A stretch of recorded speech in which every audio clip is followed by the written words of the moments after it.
എന്തെടുക്കുവാ സീമേ? മഴയായിട്ട് ചെടിക്കൊക്കെ വെള്ളം ഒഴിക്കുവാന്നോ? എന്തേലുമൊക്കെ പണി വേണ്ടേ? അത് വേണം. ശോഭേച്ചി എന്താ വന്നേ? ഒത്തിരി ദിവസം ആയില്ലേ സീമ ഇങ്ങോട്ടൊക്കെ വന്നിട്ട്? എന്നാ ബായിച്ചി കേറിയിരിക്കാം. കേറിയിരിക്കാനൊന്നും സമയമില്ല സീമേ. അദ്ദേഹം ഇപ്പൊ ഓരോന്നും ഉണ്ടാക്കിയിട്ടൊന്നുമില്ല. അല്ല, മാളു വന്നിട്ടുണ്ടോ? ഉണ്ട് ചേച്ചി. കണ്ടായിരുന്നോ? ഇല്ല, കേട്ടായിരുന്നു. എന്ത്? അല്ല, മാളു വന്നിട്ടുണ്ടെന്നേ നമ്മുടെ വിജയമ്മ ചേച്ചി പറഞ്ഞായിരുന്നു. 3-4 ദിവസമായി ഇല്ലയോ? അവള് കഴിഞ്ഞ തിങ്കളാഴ്ചയാ വന്നേ. എന്ത് പറ്റി സീമേ? എന്ത് പറ്റാന്? അല്ല, മാളു അങ്ങനെ വന്ന് നിൽക്കാറില്ലല്ലോ.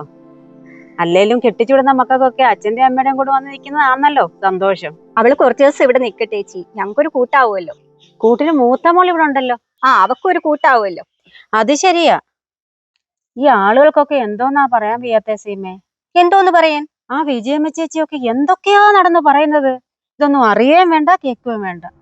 എന്ത് പറഞ്ഞു? എന്റെ സീമേ, ഞാൻ പറഞ്ഞെന്ന് പറയല്ലേടി.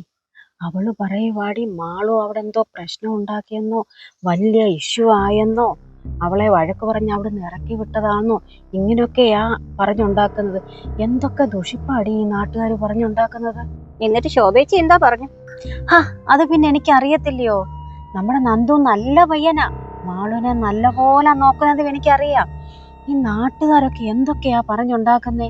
ഒരു വീടാകുമ്പോ അല്ലറ ചില്ലറ ഈശാഘോഷയൊക്കെ കാണും, ചിലപ്പോ എന്തെങ്കിലുമൊക്കെ തമ്മി സംസാരവും കാണും. അതിനെന്തൊക്കെയാ, ഡിവോഴ്സ് ആകാൻ പോകുന്നെന്നോ, വക്കീലിനെ കാണാൻ പോകുന്നെന്നോ, ഉപേക്ഷിക്കുവാന്നോ, എന്തൊക്കെയാ മക്കളെ പറഞ്ഞുണ്ടാക്കുന്നത് നാട്ടുകാര്. പിന്നെ മോളെ, നിന്നോടുള്ള സ്നേഹം കൊണ്ട് പറയുന്നതാ, നീ ഇവരൊന്നും ആരോടും പറയാൻ നിക്കണ്ട കേട്ടോ. എന്നാ ചേച്ചി പോട്ടെ. ആന്റി ഒന്ന് നിന്നേ.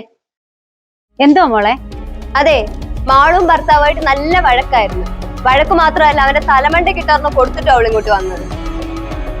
പിന്നെ അറിയാനും ചൊറിയാനായിട്ട് വരുന്നവർക്കായി ഒരു മുറിപ്പത്തിലൂടെ കൊണ്ടുവന്ന് വെച്ചിട്ടുണ്ട് അവൾ ഇവിടെ. ചുമ്മാ ഇവിടെ നിൽക്കുന്നത്. അടക്കം ഒതുക്കം ഇല്ലാത്ത കൂട്ടങ്ങള് ഇതൊക്കെ തന്നെ വരുത്തുള്ളൂ ഇതുങ്ങൾക്കൊക്കെ. അയ്യോ, എന്തെങ്കിലുമൊക്കെ ആയിപ്പോട്ടെ നമ്മളല്ലേ. ഈ പഞ്ചായത്തിൽ ഇനി ആരും ഇല്ല അറിയാന്. മനുഷ്യരുടെ മുഖത്ത് എങ്ങനെ നോക്കും?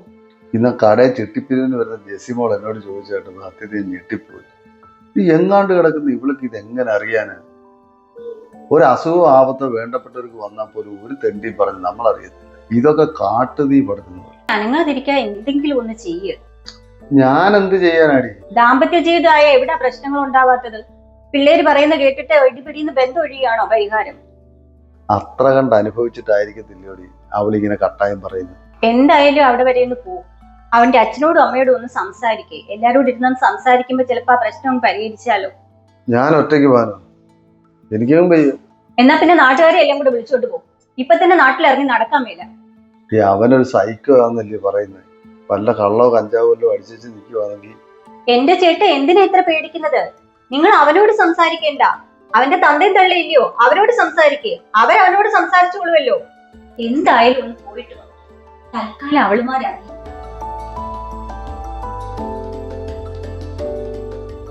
നിങ്ങളിങ്ങനെ വായം കൊടുത്തിരിക്കാതെ ഞാൻ ചോദിച്ചതിനൊക്കെ ഉത്തരം പറ.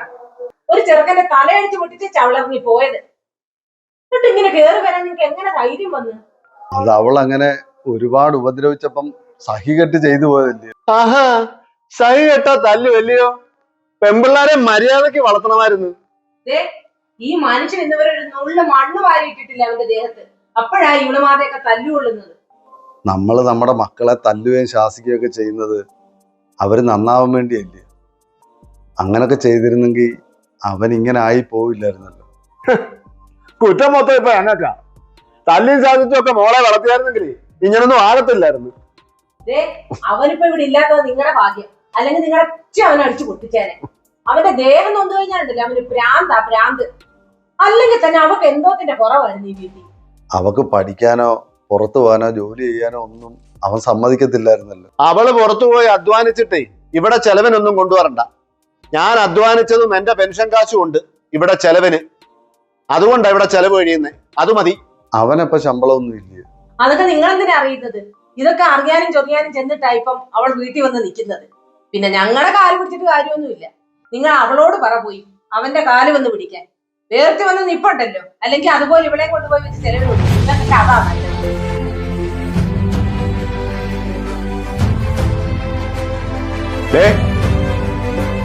ഇല വന്ന് മുള്ള വീണാലും മുള്ളു വന്ന് ഇല വീണാലും ഇലക്കാ കേട്, മറക്കണ്ട.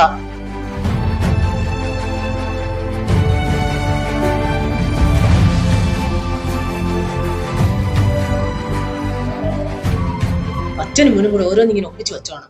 ഞാൻ എന്തോ ഒപ്പിച്ചെന്നാ? നിങ്ങൾക്ക് അവനിങ്ങനെ അതിലൊരു പങ്കുമില്ലേ? അവൻ എന്തെങ്കിലുമൊക്കെ അടിച്ച് തലയും കിറങ്ങി ഇങ്ങോട്ട് ഇവിടെ വന്ന് കയറി കഴിഞ്ഞാൽ നിങ്ങൾ എന്തെങ്കിലും അവനോട് ചോദിക്കുമായിരുന്നോ? അങ്ങനെ ചോദിച്ചിരുന്നെങ്കിൽ അവൻ ഇങ്ങനെയൊക്കെ ആകുമായിരുന്നോ? ഞാൻ എന്തെങ്കിലും അങ്ങോട്ട് പറഞ്ഞാലേ ഒന്നേ ഉള്ളൂ എന്ന് പറഞ്ഞ് നീ അല്ലേ എപ്പോഴും അവനെ സപ്പോർട്ട് ചെയ്യുന്നത്? എങ്ങനെ സപ്പോർട്ട് ചെയ്യാതിരിക്കും?